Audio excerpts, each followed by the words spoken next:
Hi and good morning and welcome to Love Authentic Me. This morning I have with me Rachel Hawkes, but I'll let her introduce herself and tell you what it is that she does.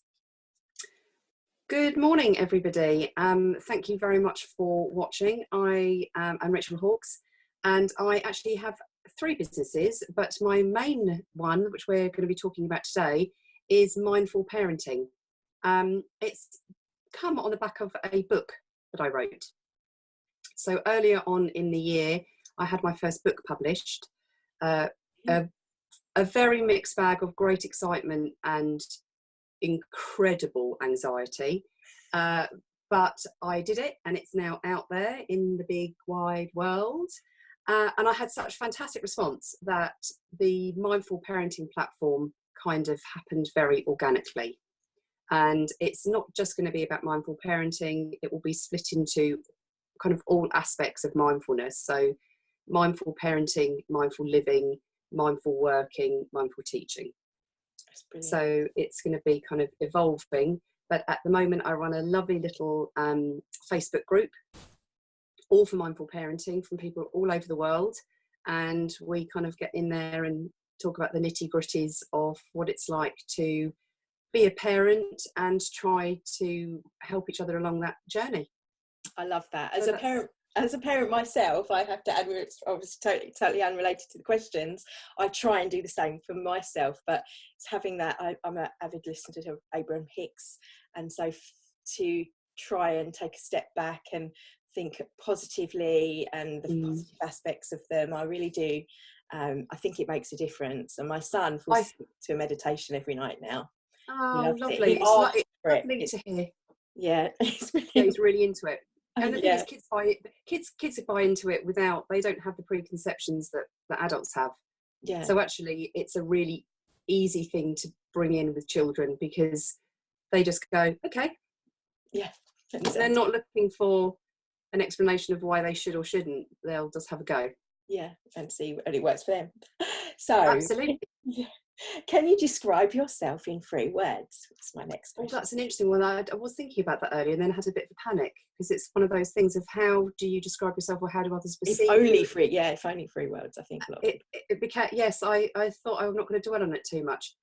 So I would say fun, friendly, and go-getting would be my 3. Brilliant. I don't know. And why would be my next question. I was going to say, why those words? Well, I do like to have fun. I think it's important in life to not, I don't take things too seriously, but to take those fun moments where you can. I agree. The whole Joseph Campbell, follow your bliss, is very much one of my favourite quotes. Oh, it's interesting, isn't it? Because I think you can take yourself too seriously. Yeah.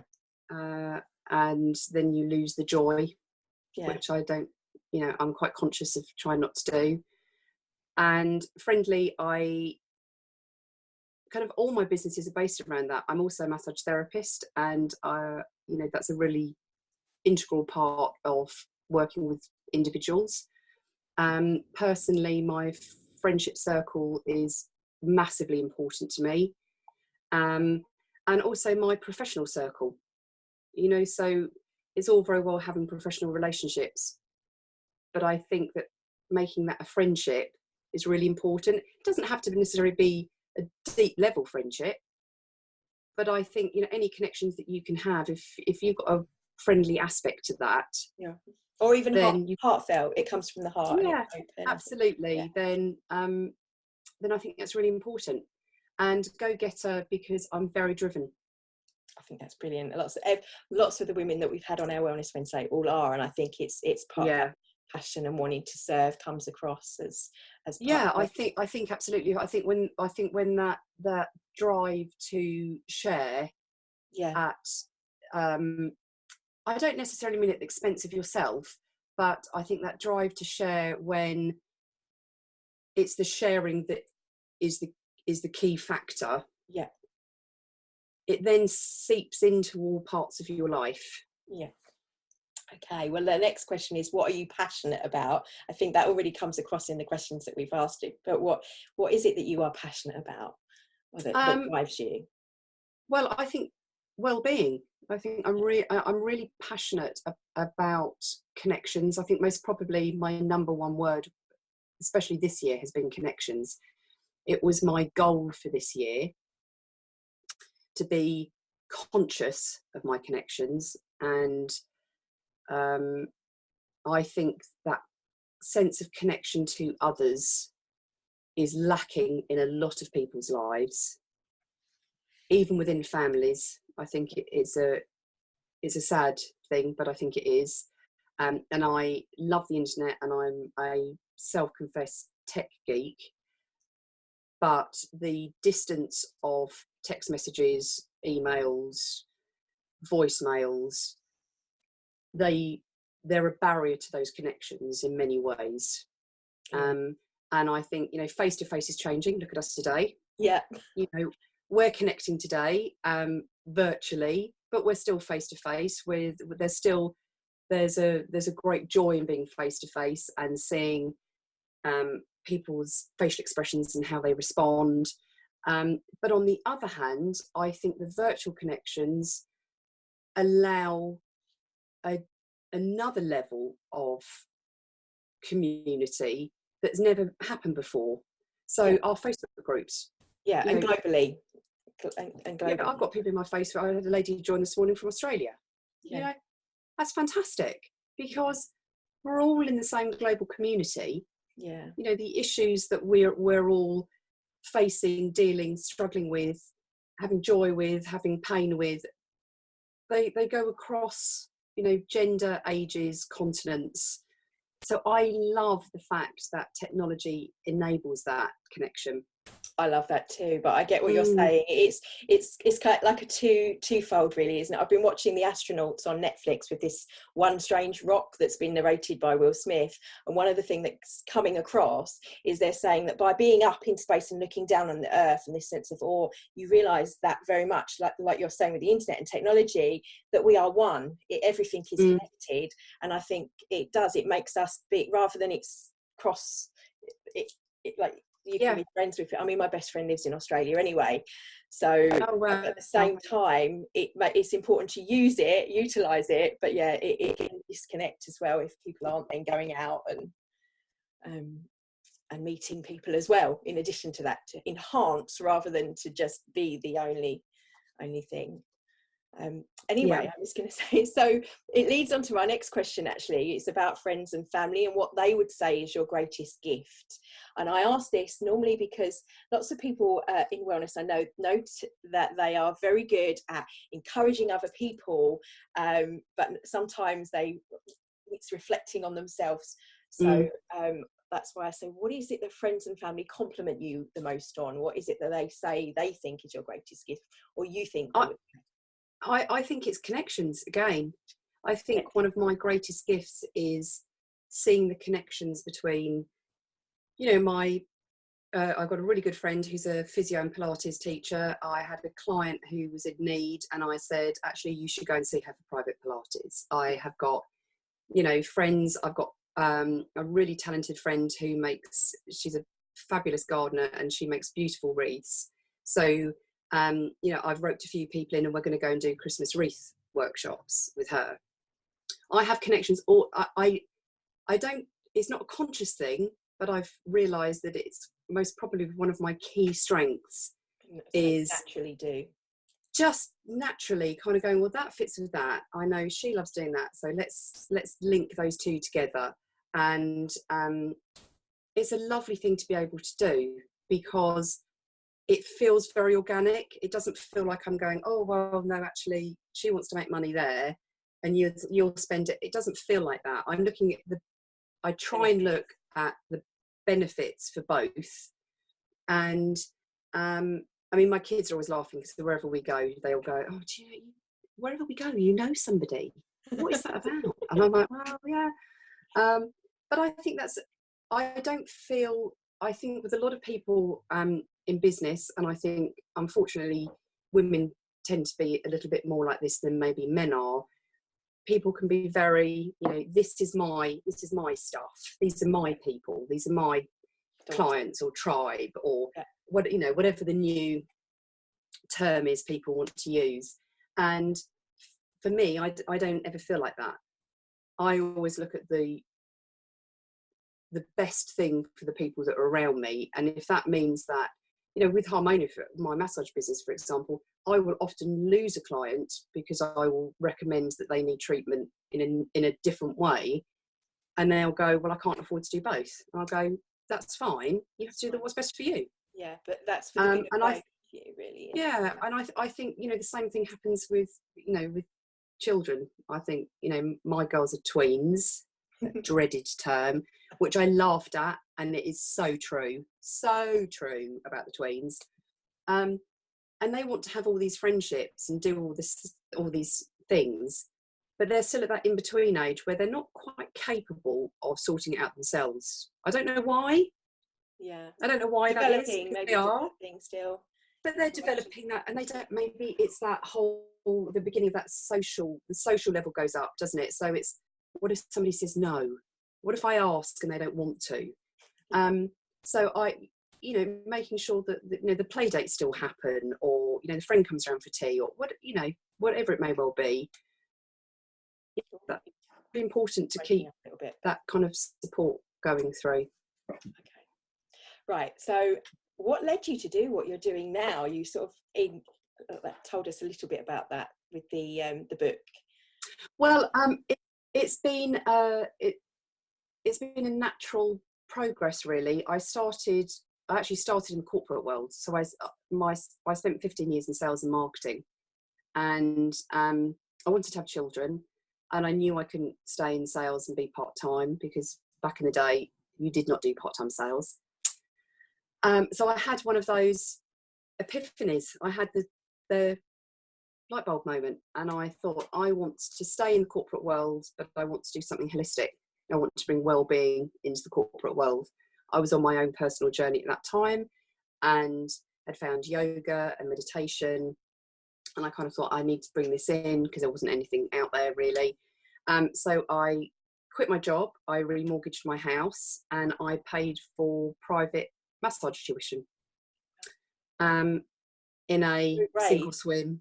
For a lot of people, most probably a bit crazy. Most probably, my mother was not impressed. And I just thought, worst case scenario is I'll go and stack shelves in Tesco's. You know, I've got to give it a whirl. Anyway, I loved it. So that was 15 years ago, and I started as a massage therapist, and I then set up Harmonia Therapies to deal with stress in the workplace. So alongside being a complementary therapist, I would run corporate workshops, because my background is psychology. And that took off and was great. I then started doing baby massage, because I was reading loads of things about the benefits of touch for babies. And this was still in kind of the early days. I mean, it's everywhere now, but 15 years ago, it really wasn't.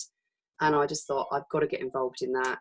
So I started doing baby massage, and then I set up a baby classes business, doing baby massage and yoga, and then kids yoga. And then from those classes, I started adding more mindfulness in, and the mums were loving the mindfulness. And so, yes, it's been a very natural progress for me. And it's now not ended, but it's now evolved into a whole mindful platform.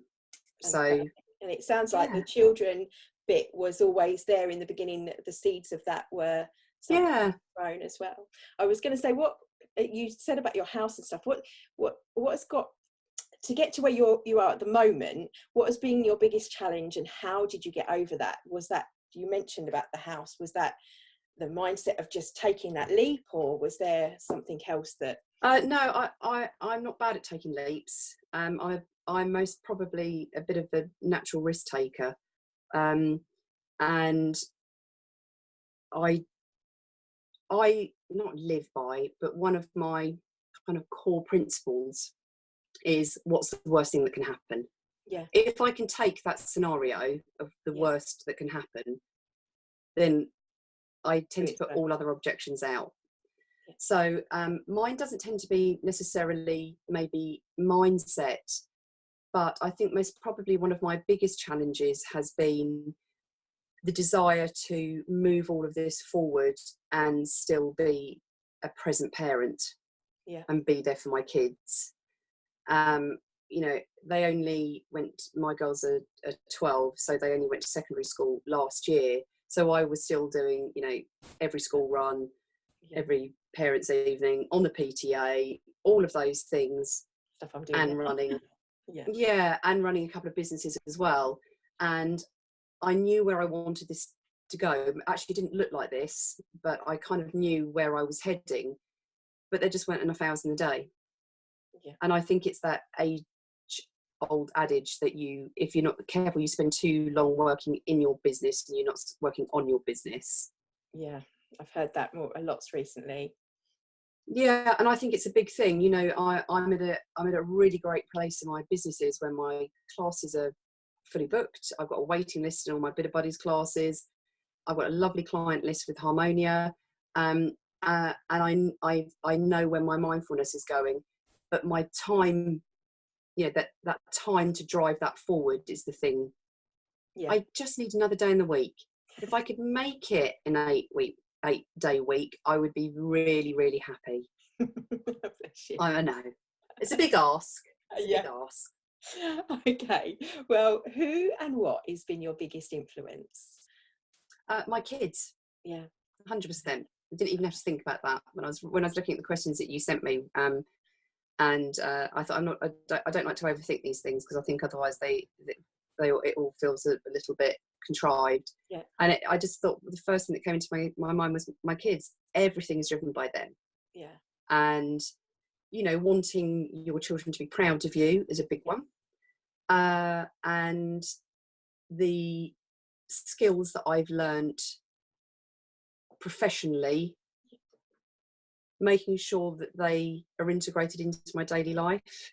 Yeah.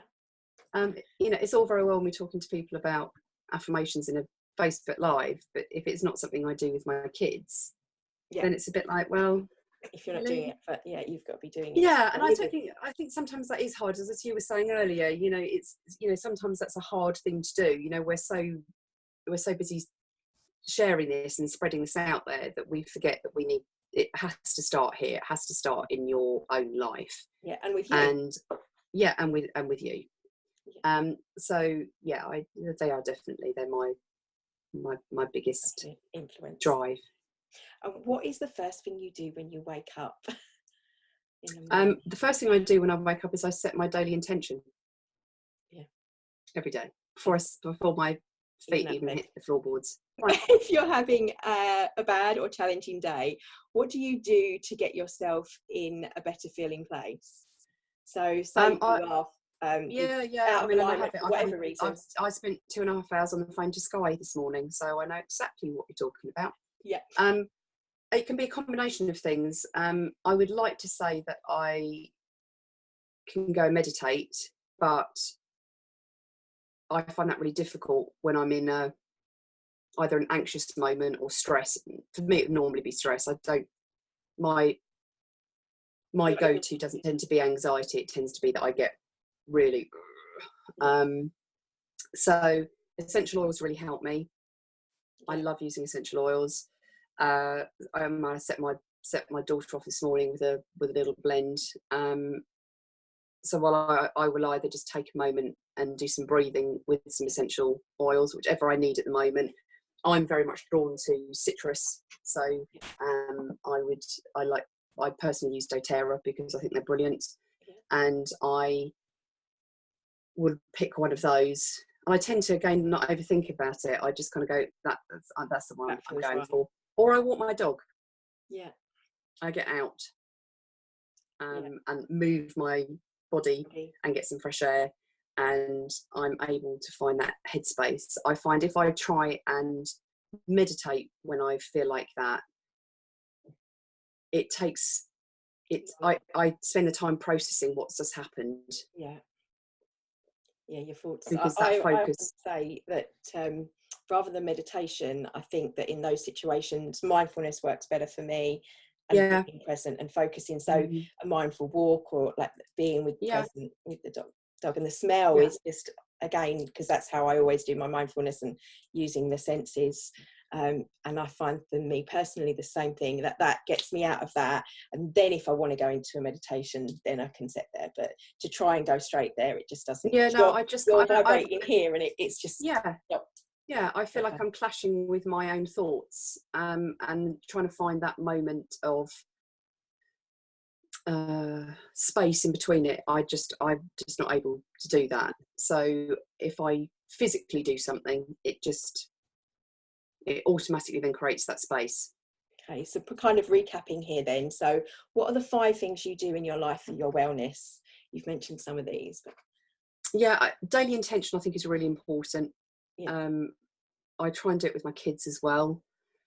I think it's massively overlooked. Yeah, agreed, totally. We do it before bed.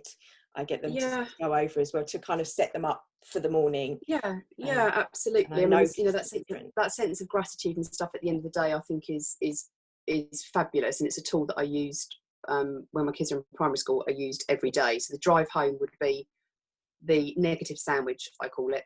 So tell me one good thing, tell me one bad thing, negative thing, something you didn't like that happened, and then you end with one good thing, and then we're done. There's no more. Finish, off we go. Dealt with. And I think as adults we tend to do that. We can whir around the same things, expecting a different result to happen, and it won't. Sorry, sidetracked. Intentions. I think intentions, people seem to think that you've got to have some kind of big global, world peace, or I want my 8-day week. And sometimes it's just I'm going to make sure I get the washing up done before I leave the house. Yeah. I think it starts with the little things, the habits. Just the little, just those little things that successes. I'm a massive favourite of to-do lists and targets. I love targets. It comes from my sales background, I know, and I'm very, very target driven. But my target can be, I'm going to speak to 5 people today about nothing to do with work. It doesn't have to be. People seem to think again targets have got to be about money or figures, but they don't have to be. And I think intentions are the same. If you start the day with an intent, and sometimes they are quite big, but with the kids I'll just say, what are you going to think about today? And they go, oh, I'm going to make sure I hand all my homework in. Great. I think it reinforces that what you think about matters. Yeah. So sorry, you said, and that you're that power of thought again, that power of thought that you can affect. So other than 5, I was thinking, so is it intentions, and are there any more? Oh, 5, sorry. Intentions, being mindful. Yeah. I mean, consciously being mindful, not just going, I'm going to have a mindful day, because I don't think that can be your intent, because that's too big an ask. Yeah. But I think, picking one thing in your day that you choose to be consciously mindful about is kind of separate from my intent, but it's something that I do. Especially when, say, like today, I knew I was going to have a stressful day. I knew I was going to have to spend my morning trying to sort out my awful internet problems in my iMac. So before I made that call, I had to do some grounding. I always do grounding every day. It's become an integral part of being a massage therapist anyway, because if you don't ground, all sorts of horrible things take place. And it's really interesting because I've started to bring that into, I've been starting to run corporate mindfulness workshops again, which I haven't done. I haven't done corporate workshops for years. And it's slightly ironic because my business has almost come full circle. Yeah. But taking a completely different approach, but all my stuff was science-based, and now all my stuff is mindful-based. Yeah. Isn't that funny? And I've sat in that first workshop going, wow, I've come full circle. How weird is that? But I say, I know it sounds really woo-woo when people say, oh, I've got to be grounded. It's all a little bit not for me at all, but I know you would get it. But I do appreciate having my partner is completely opposite. Everything, what I do completely is woo-woo. Whereas I like the science that backs up the woo-woo. Yes, absolutely. Me. And my biggest one, it's really interesting to see, I kind of give them a few scenarios of, does this happen and does that happen? And they're like, yeah. And I go, you're not grounded. And they're like, really? Like, yeah. I've got you. Yeah. So, so grounding, intentions and mindfulness. And connecting, always making sure that every day I hug my kids. Yeah. And, speak to people with some intent behind it, that there is a connection rather than I'm just kind of going through the motions. And number 5 would be make sure I always get outside. Yeah. It helps because I've got a dog. Yeah, and I'm an earth sign, so I love being outside with nature. For me, I'm a water sign, so maybe not, but I love. Grounding. If I can ever be, I'm normally barefooted.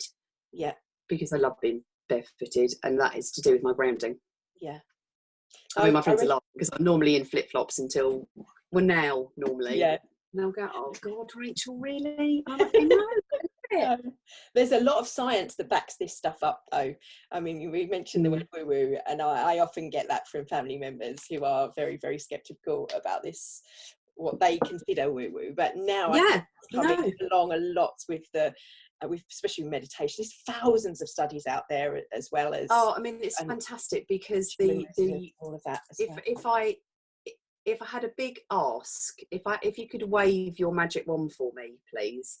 The big thing that I would like to do in the next 10 years would be to take my psychology further and do a master's or PhD in neuroscience, because I love my neuroscience. Just love it.